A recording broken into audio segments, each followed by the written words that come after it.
Trust the process. That is what I have to say to every Manchester United fan or every fan just watching this video right now. Welcome back to Red Devils TV, the realest channel on YouTube. Make sure you leave a like on the video, subscribe if you are new, hit that notification bell so you never miss an upload, and comment down below your thoughts on the game against Sheffield United tonight.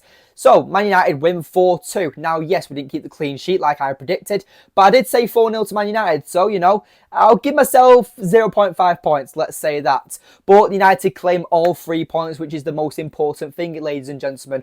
Bruno Fernandes, that is the best we've seen him play in months. That is the Bruno Fernandes of old. That is the Bruno Fernandes we love and why he's one of the fan favourites in our fan base. But Bruno Fernandes tonight was absolutely amazing. He was creative. He was threatening. That is everything we've been seeing from Bruno Fernandes. And now you've seen a statistic that he's got more goal involvements than Ødegaard and Kevin De Bruyne this season. He goes under the radar because he's petulant. He likes a bit of a moan. But so does everyone's girlfriends and wives, or, you know, your significant other. We don't assume gender on this channel, ladies and gentlemen.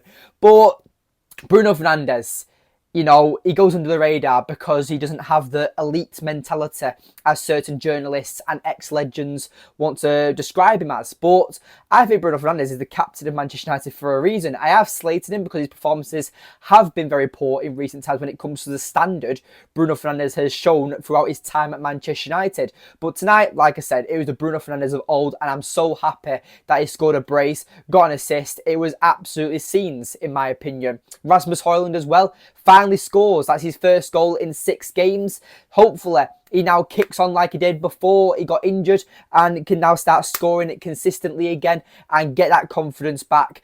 Garnacho as well looked very threatening. 5 shots on target tonight. You could say he was quite greedy. He was quite wasteful in front of goal.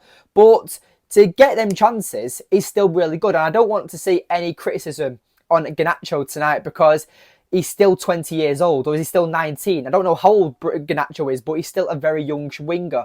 And we've got to give him time, like we've got to do with Mainu, like we've got to do with Højlund, and other upcoming youth players and younger players. We've got like Amad Diallo as well. So Garnacho tonight, I'm not annoyed at. We got the win. Yes, he was a bit wasteful in front of goal, but you know, they're the moments you're going to want to be more clinical at the next time you've got them opportunities. So at the end of the day, I do believe that it was a strong performance by Man United, and like I said, trust the process.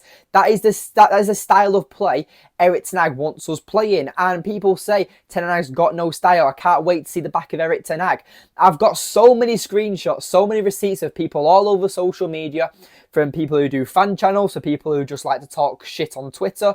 You know, I have all your receipts for the ones who have criticised Erik ten Hag, because I know this manager is the right manager for Manchester United. And when he starts getting Manchester United playing that dominating, attacking football like we saw tonight, you are all going to take back. And I always backed Erik ten Hag.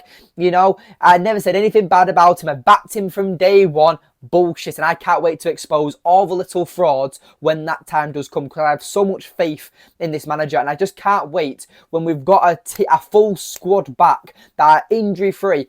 It's going to be till the start of next season now, and I just really hope that Sir Jim Ratcliffe, Jason Willock, whoever's going to make the decision on the Manchester United manager's future, they stick with Erik ten Hag. Plus, like we say in many videos as well, his contract ends at the end of 2025, so it would be a smart decision to keep Erik ten Hag. As long as we get Europa League football and win the FA Cup, I really hope and think Erik ten Hag's job is going to be safe. That's all I'm saying. I don't have any insights when it comes to the club like other big channels out there, but I'm just going to say what I hope and what I believe in. And I do think, I know the standards have gone down, but I really do think if Manchester United can get Europa League football and win the FA Cup, Erik ten Hag will stay. And I think that's the right decision for Manchester United's future. And seeing the first summer under Sir Jim Ratcliffe, I'd love to see what he does for Erik ten Hag, because I'm just really excited.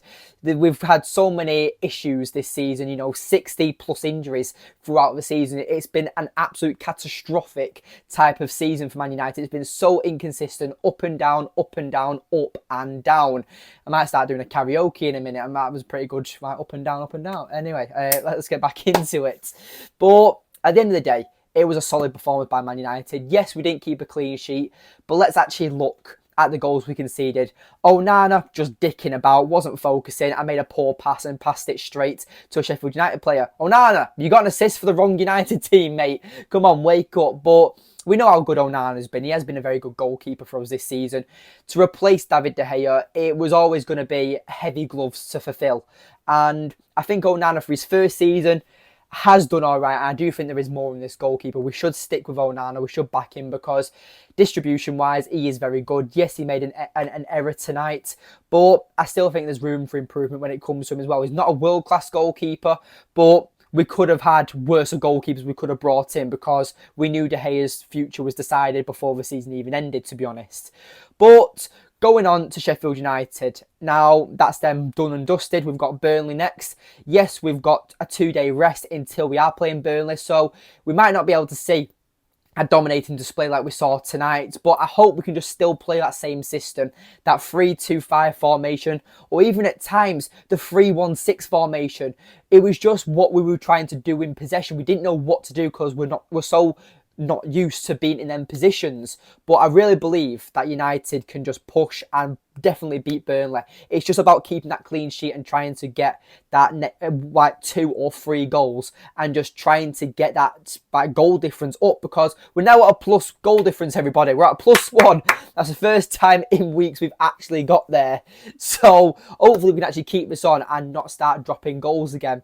It's all about trying to keep that clean sheet, and it is hard when we've only got one fit centre-back. Obviously, Casemiro, I think, is doing an amazing job dropping down to centre-back. The fact is that I think Casemiro should be utilised as more of a centre-half now. I feel like his legs have gone when it comes to controlling midfields. So if we do keep Casemiro, it is a massive doubt because we don't know about his future as well, because there is possibilities of him being sold in the summer. But if we do keep Casemiro, a backup centre-half isn't the worst option in my opinion, but when he's on that much money, you can't really have him as a backup. That's the only downside to it. So unless he took a wage cut, which I don't think he would, then unless he gets back to his best in that midfield, I feel like Casemiro will be sold. And I feel like that's going to happen a lot with Manchester United this summer. We're going to sell quite a few players.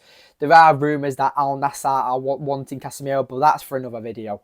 But anyway, Bruno Fernandes, my man of the match. Again, like I said, it was the Bruno Fernandes of old. He was absolutely brilliant tonight. And I'm pretty sure that not one Manchester United fan can disagree with Bruno Fernandes. But as well, Ethan Whiteley. I mean, only had a brief 10-minute cameo, but he's fucking huge. I don't know. Obviously, I've heard about him in the youth academy and stuff. And I just, you know, when Forson has come on, our other youth team striker, when he's come on, I've not had much confidence. But when he came on tonight, and I was like, he's fucking huge. Like, he looks like a striker. He looks like he's got that aura about him. He looks like he's got that confidence, that young arrogance that you want in your youth team, especially as strikers. We saw that in Garnacho. We saw it in Greenwood when he first came through the ranks as well. You like that flair and fire in the players' eyes, and I hope we see more of Whiteley towards the end of the season. I definitely hope we see him get a bit more of a run out against Burnley. Not starting because I want Højlund to start, but definitely 80 minutes. If we can shut off the game early against Burnley, hopefully we can bring him on around the 65th to 70th minute and give him about a 20-minute run out. It is at Old Trafford after all, and having his debut at Old Trafford will be absolutely brilliant. But as well, I'm not going to get carried away. We've seen what Erik ten Hag has done with Garnacho. We've seen what he's done with Mainu as well. He nurtures them into the team, and obviously last season Mainu had a few appearances. Garnacho was more of a, you know, rotation option. But Whiteley, you know, he'll definitely be a rotation option. No doubt he'll be brought on, and if we've already won the game, or maybe if we need an extra striker, because United have only had Højlund all season because Martial has not been available. So at the end of the day, I'm looking forward to seeing how the rest of the season plans out. We're 6th place now, +1 goal difference.